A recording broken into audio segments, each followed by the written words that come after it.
Nọ́bà ní ẹ̀lọ́ ẹ̀yin èèyàn mi o. Nọ́bà ní kábíyèsí. Wọ́n ní king of England. Ó invite kábíyèsí. Tó bá ń bọ̀, òun àti ìyàwó ẹ̀, Queen Naomi ni kó mú dání. Wọ́n ní Queen àti Queen fẹ́ pàdé. King àti King fẹ́ pàdé. Wọ́n ní wọ́n ó ti lọ bí 2 weeks tán ti ní king of England fẹ́ ṣe ṣíṣe. Ó invite kábíyèsí tiwa àti ìyàwó ẹ̀. Nọ́bà ní Ashley o. Ebi ìwọ bọ́ ṣe bá expose ara wọn bí kábíyèsí ló máa ń sọ fún wọn báwọn náà fi mú fílẹ̀ káàkiri Ọlọ́run ló yé. Wọ́n ní bí ṣe ni Ashley ó lọ bá kábíyèsí òun náà máa tẹ̀lé yín o. Wọ́n ní king of England ó fẹ́ ṣe ṣíṣe o. Òun ló máa mú dání o. Kóun gangan lọ introduce ara wọn gẹ́gẹ́ bí queen ní ilé Ifẹ̀. Pé kí kábíyèsí mú òun dání kóun ti ẹ̀rí king yẹn for the first time. Pẹ̀lú occasion tó fẹ́ ṣe òun ló máa kó mú òun fóun náà lọ introduce ara wọn gẹ́gẹ́ bí queen of ilé Ifẹ̀. Wọ́n ní kábíyèsí wá ní kábíyèsí mo gbọ́ passport mi lélẹ̀ kẹ́ bá mi lọ ṣe kinní sí kẹ́ bá lọ renew kinní kan gbádàkodo. Wọ́n ló dẹ̀ mú dání ó mú wá pé kábíyèsí dẹ̀ ti prepare àti òun àti Naomi. Ó lóun máa tẹ̀lé o láíláí òun máa tẹ̀lé. Wọ́n ní bó ṣe bẹ̀rẹ̀ sí ṣe pẹ́rẹpẹ́pẹ́ kíkó mọ́. Wọ́n ní kábíyèsí ló yá mú kinní yẹn sórí tébù. Tí kò mú passport yẹn sórí tébù bẹ́ẹ̀ kò jáde. Ó mú sórí tébù. Ṣórúkọ téèyàn fẹ́ sọmọ ẹ̀ ó wà nínú ẹ̀. Wọ́n ní bó ṣe bọ́ta nìyẹn. Bí bọ́ta tó bọ́ta kábíyèsí ò tiẹ̀ kì í sí wá kó 3 days kan máa fi travel. Wọ́n ní ṣe ni kábíyèsí dẹ̀ kò dá lóhùn bó ṣe ló tún padà wá. Ó padà kábíyèsí o gbọ́ pé ọ̀la lè fẹ́ kúrò ọ̀la lè fẹ́ ṣe kinní kan. Ìgbà torí táìmù yẹn ti tó ọ̀túnla náà fẹ́ ṣe program ṣùgbọ́n ọ̀la ni ẹ máa travel. Kinní kan kábíyèsí ni kò dá lóhùn. Ó ní passport rẹ̀ ló wà lórí tébù bẹ́ẹ̀. Ó ló sọ pé láyé kábíyèsí ò ṣe passport ó ṣe kinní. Òun fẹ́ tẹ̀lé kábíyèsí lọ àbí kábíyèsí ò fẹ́ kó mú òun lọ òun máa tẹ̀lé o. Ní kábíyèsí yẹn gbà tán rẹ̀ o òun gangan ni kábíyèsí yẹ kó lọ introduce. Kábíyèsí ní lókè jẹ́ ń gbọ́rùn kí introduce ẹ gẹ́gẹ́ bí queen of ilé Ifẹ̀ tóun dẹ̀ ti ní queen tòun. Queen mélòó lòun fẹ́ lọ introduce? Níbo ló ti gbọ́rú ẹ̀ rí? Àwọn òyìnbó ò ṣe irú kàn ṣe bíi tiwa mi. Queen òun lòun fẹ́ lọ introduce gẹ́gẹ́ bí queen ilé Ifẹ̀. Wọ́n ní ẹ wá wo bí Ashley ṣe bẹ̀rẹ̀ sí ní da agboolú lánàá yìí. Wọ́n ló bẹ̀rẹ̀ sí ní scatter palace kábíyèsí. Kí ló dé tí kábíyèsí ò ní mú òun lọ? Ṣebí kinní kan ṣe ẹlẹ́dẹ̀ pàkọ́. Òun gangan ni queen. Òun gangan ni daughter of soil. Òun gangan ló yẹ kó fi ṣe queen ní ààfin. Báwo ni òun ò lè gbà o kò ní mú Naomi lọ òun gangan ló máa lọ. Kábíyèsí wá ní jẹ́ sọ kankan fún un. Sórí bó ṣe wà ẹ́ ó ló kàn máa ń dùn rẹ̀ nú. Ṣé wọ́n invite ẹ? Wọ́n invite èmi àti ẹ. Wọ́n dìde sọ pé kóun invite Queen Naomi. Ó ṣàmọ̀ pé wọ́n mọ Naomi dáadáa. Kò sẹ́ni tí ò mọ Naomi ní gbogbo ilé ayé yìí. Kí ló tún fẹ́ sọ? Queen Naomi ni queen òun kò dẹ̀ sẹ́ni tí ò mọ̀. Pé so Queen Naomi lòun fẹ́ mú lọ. Ìyàwó kan lòun fẹ́ mú lọ. Kóun lọ sọ pé ìyàwó méjì lòun fẹ́ pé láyé ká má rè. Ó tẹ̀lé òun.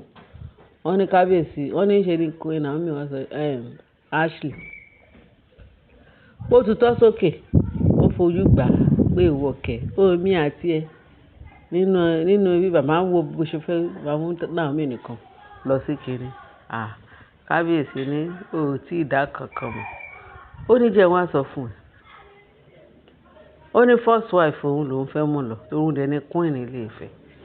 ṣó mọ̀ ipò wọn á fi number 1 wà ńbẹ̀, number 2, number 3, number 4, number 5.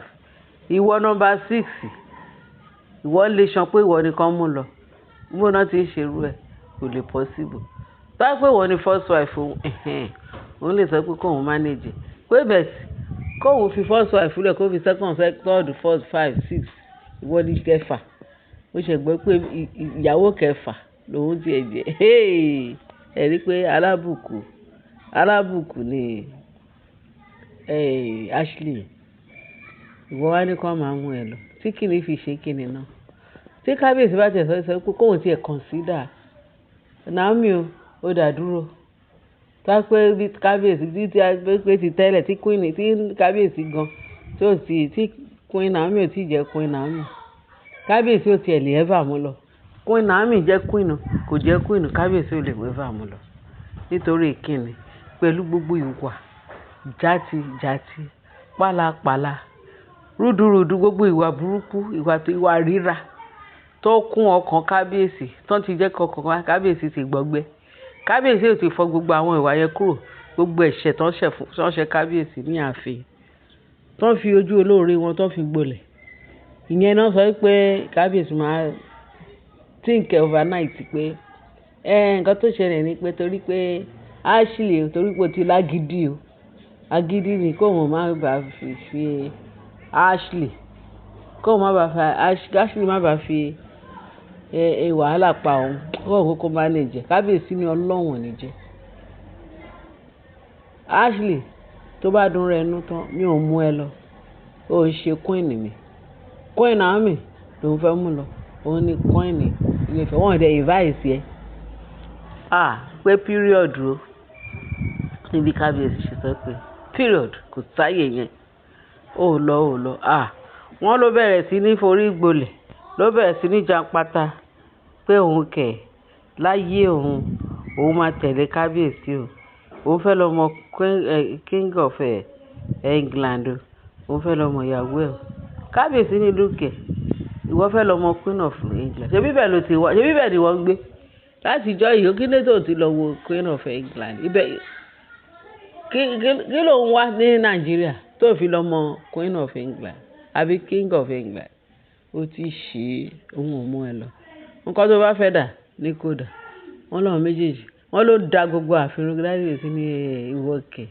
Tí kìíní tiẹ̀ fi ṣe tí ó fi hùwà tó tọ́ àbí àwọn ìwà pálapàla.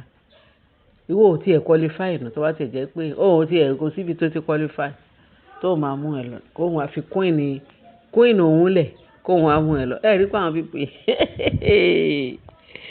tọ́sí kábíyèsí tiẹ̀ ṣe fún wọn kò dẹrùn. Wọ́n wà ńbẹ̀ wọ́n takò wọ́n láwọn kúrò láàfin. Kábíyèsí lé wọn ní ńlá. Wọ́n ní kí ló ń jẹ ẹjọ́ ẹlẹ́jọ́ lóbi ń kú sí òun lọ́rọ̀ wọn.